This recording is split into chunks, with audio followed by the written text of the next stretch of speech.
welcome in to be our guest. And we are especially thrilled today to be at the brand new multi-specialty clinic where we have a combination of UAB and Baptist.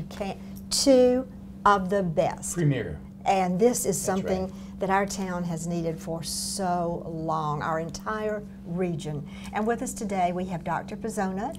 Dr. Pazona is a urologist, and we have a great need for that. But we are so happy to have you. Thank you very much. I appreciate it. Just delighted. Yeah, good to have you along. Yeah, thank you. Absolutely. Great to be here. We were talking earlier about our audience and about what symptoms would you have that would bring you to a urologist? Yeah, that's a great question because a lot of people don't know what a urologist does. In fact, I didn't even know when I was in medical school. But you know yes, now. now I know, absolutely. You know, we deal with any problems of the male genitourinary system and any urinary difficulties for women. So for instance, if you have any difficulty urinating that affects your quality of life, going too much, not going enough, you would come and see a urologist. If you were unfortunate and ended up in an emergency room with a kidney stone, I'd be the surgeon who'd help take care of you. Absolutely. And then a lot of kind of quality of life issues. A lot of people just feel, oh, I've just got to live with this. This is part of old age. And it doesn't have to be. We can help you. And then there's other things that may not cause you much in terms of symptoms or grief, whether it be urinating blood once or not even knowing you have prostate cancer. So there's things that you need to get checked out and screened for, and that's where we'd come in as well because we are cancer doctors as well. Prostate cancer, kidney cancer, bladder cancer, things that don't get a lot of press sometimes. You know, a lot of people don't realize the fact that men, especially after age 50, many of them will die and have prostate cancer, but they may not die from prostate cancer. But when it does get finally diagnosed, then as quick as they can, they need to get to you. Absolutely.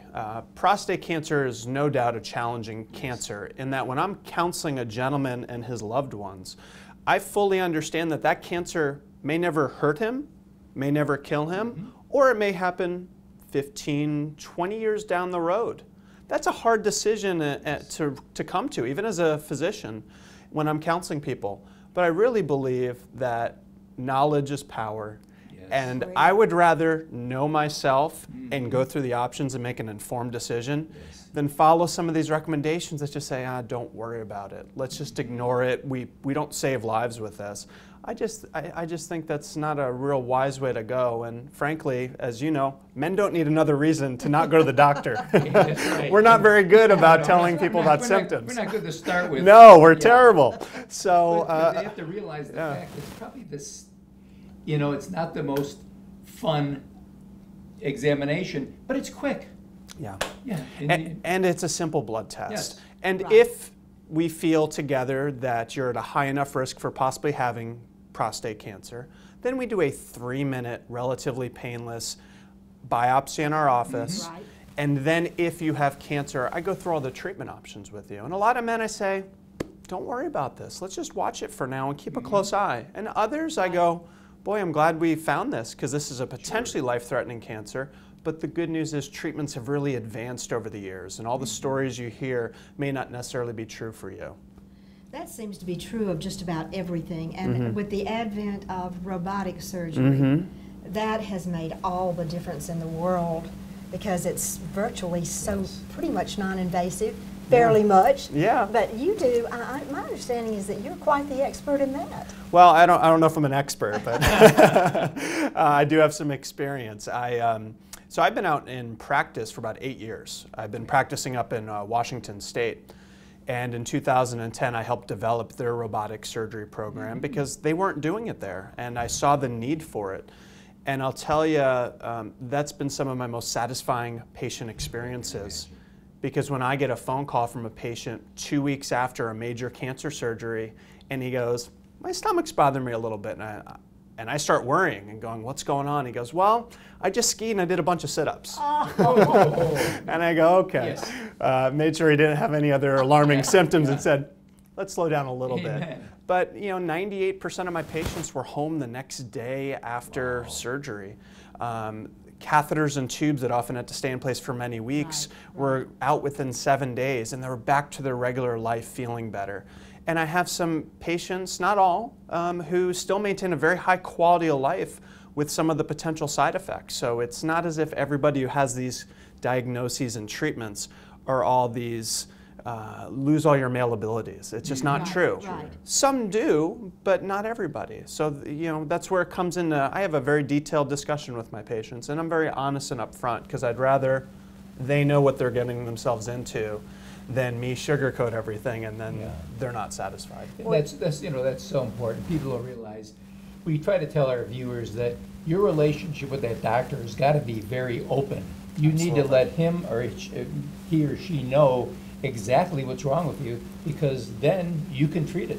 Absolutely. And I often tell my patients, you may not like what I'm about to tell you or what I've told you, but I will be honest with you, and I'll be there for you and help you through the process. And that's important because getting sick isn't fun. Nope. Hearing that C word, I just heard the word cancer. I understand when I tell someone that, I shock them. And I blew open their world and their loved ones, and they're having all these thoughts go through. And it's my job to help guide them through that process and say, you're going to be okay. You really are the most important factor at that point. And something I think is so important with this multi-specialty clinic, what I have seen here that I've been so impressed with is not just this massive expertise that we have. All of you are cut above anything that we've had access to. But what I love is there's a competency element, but there's a compassion element in every one of you that I have talked to. And when you are confronted with illness, I believe that is as big a healer as anything is. Absolutely. So, there are a lot of excellent technical and smart doctors in this community and elsewhere. To me, that's the easy part. The hard part is being able to navigate the emotions and the psychological distress of all these things, because it's scary. You urinate blood, you get diagnosed with cancer. Those are scary things to have happen to you. And I realize when you're sitting across from me and I tell you that and you're angry, that's really just fear coming out. And I need to help you through that.